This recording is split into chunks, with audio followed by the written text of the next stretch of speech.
O Tanjobi omedetou gozaimasu.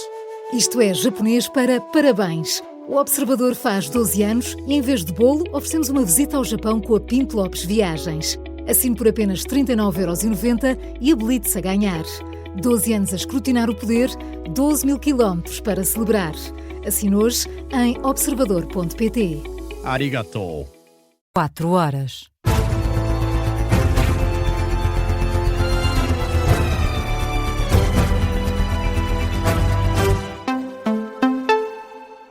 As notícias com Matilde Malva Sabino. O Conselho Nacional do Chega é unânime na rejeição da reforma laboral e do Estado apresentadas pelo Governo. Em comunicado, o partido considera que as alterações à Lei do Trabalho representam um ataque aos trabalhadores e às mães trabalhadoras. O partido critica também as alterações ao funcionamento do Tribunal de Contas. Para o Chega, as medidas do Governo podem facilitar a corrupção.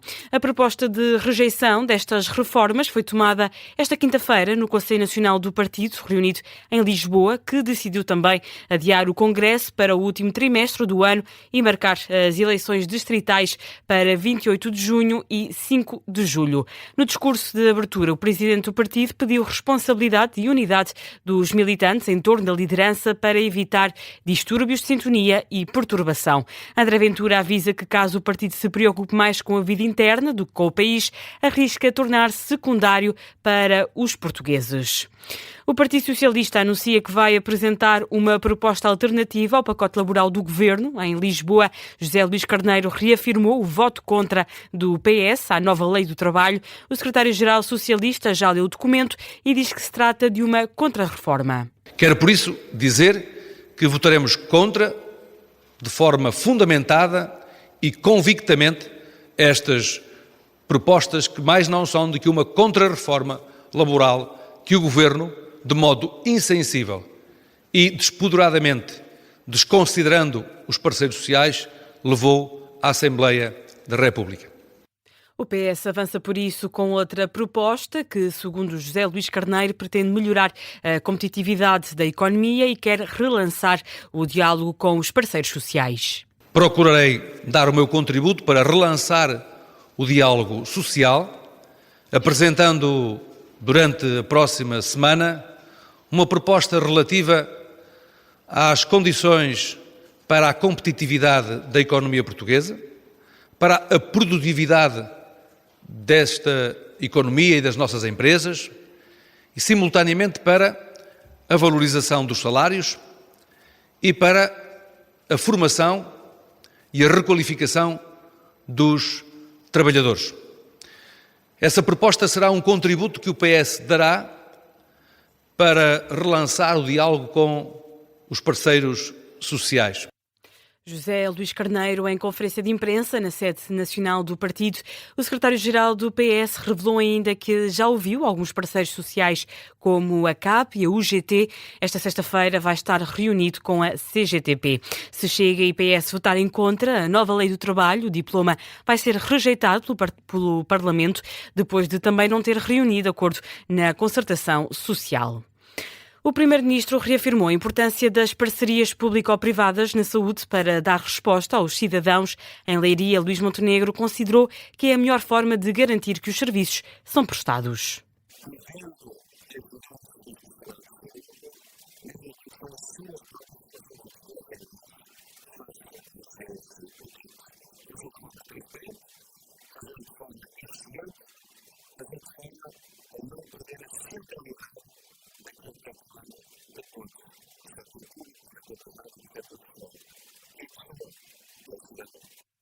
Luís Montenegro garante que sempre que considerar eficaz vai tentar estabelecer parcerias e recusa motivos ideológicos.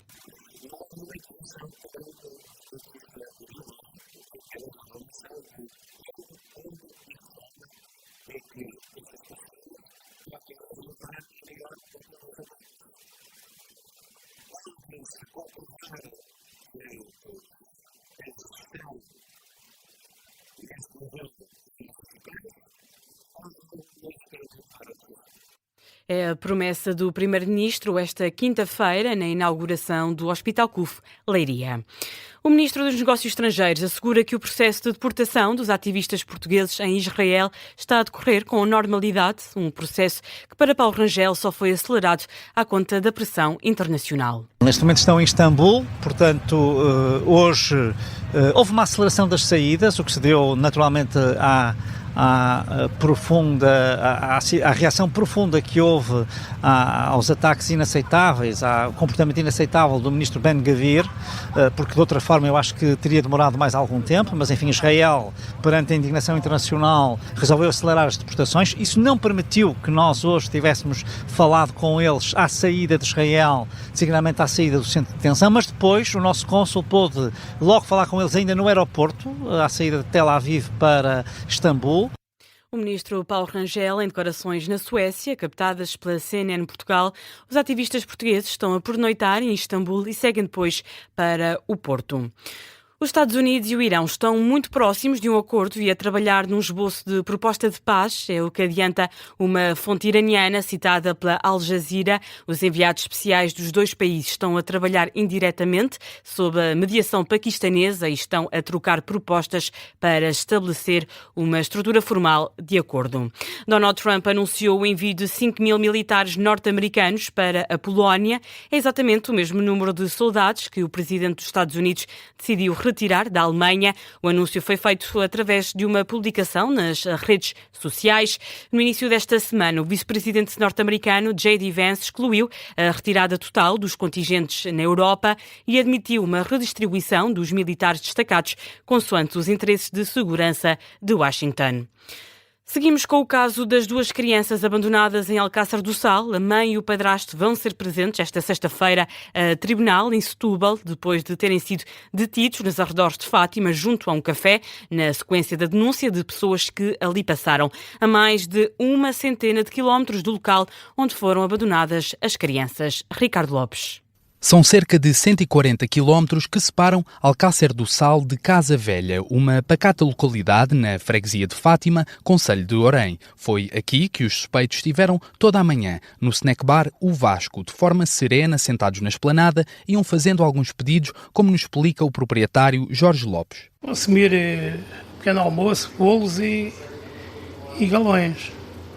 E cafés. Até que, numa mesa vizinha, com algumas senhoras na casa dos 80 anos, uma delas, desconfiada, perguntou aos suspeitos onde moravam. Eles responderam que moravam pelo mundo. E então aí é que ela ficou assim, com a pulga atrás da orelha e que informou a gente. Esta mulher lembrou-se da notícia que tinha ouvido na televisão sobre o abandono das crianças. Tirou a matrícula do carro que os acompanhava e ligou de imediato para a GNR, que não demorou a chegar. Isso foi rápido.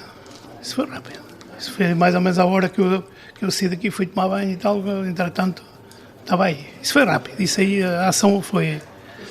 E mal chegaram, abordaram-os de imediato. Direto a eles. Também não havia cá outra gente, não é? Só cá estava eu e mais eles dois. Chegaram 5 elementos da GNR à paisana, 4 foram de imediato abordar o casal, enquanto o outro foi explicar a Carlos, mesmo sem dizer o motivo, que tinham de levar aqueles dois clientes. Perguntaram-me se estava há muito tempo ou não, então eles consumiram o que está a consumir, está pago, está tudo armado, está tudo ok. E depois, olha, estão-se a admirar se a gente os levar. E assim foi, algemaram-nos e seguiram para o posto da GNR de Fátima, onde mantiveram os suspeitos sob custódia. A reportagem do jornalista Ricardo Lopes em Fátima, onde a mãe e o padrasto das duas crianças continuam detidos na GNR. A Ministra da Justiça espera que este processo corra com celeridade para minimizar as marcas já causadas nestas crianças. Em Leiria, Rita Alarcão-Ju enaltece o trabalho conjunto entre as autoridades francesas e portuguesas. A Direção-Geral da Administração da Justiça esteve em contacto sempre com o Tribunal, fez tudo o que tinha a fazer para o efeito. As entidades também estiveram no terreno à procura do pai, do padrasto e da mãe. Estão identificados, foram encontrados, segundo vi nas notícias. Por isso espero que agora o processo possa correr da forma mais rápida possível, de maneira a minimizar o trauma que estas crianças vão ter sofrido. O apelo da Ministra da Justiça, Rita Alarcão-Ju, adiantou que as autoridades francesas pediram o retorno das crianças. É um caso que o presidente do Instituto de Apoio à Criança descreve como uma maldade intencional, incrível e perversa. Manuel Coutinho entende que se trata de um caso raro e não tem memória de uma situação com estes contornos. Uma situação destas é um trovão em céu aberto. É uma situação raríssima. O Instituto de Apoio à Criança, que trabalha e promove os direitos da criança desde 1983, e eu estou lá desde 88, coordeno a linha SOS Criança. Esta linha já salvou mais do que o equivalente a 3 estádios de futebol cheios de crianças. Uma situação com este tipo de privacidade nunca me apareceu. O presidente do Instituto de Apoio à Criança afasta que a mãe e o padrasto sofram de qualquer patologia do foro psicológico que os impeça de assumir a responsabilidade pelos próprios atos. O canal francês BFM TV avança, com base numa fonte próxima à investigação, que o padrasto das 2 crianças é conhecido pela polícia francesa por ter transtornos psiquiátricos. E foi a notícia de fecho deste jornal. A informação volta às 5. Até já.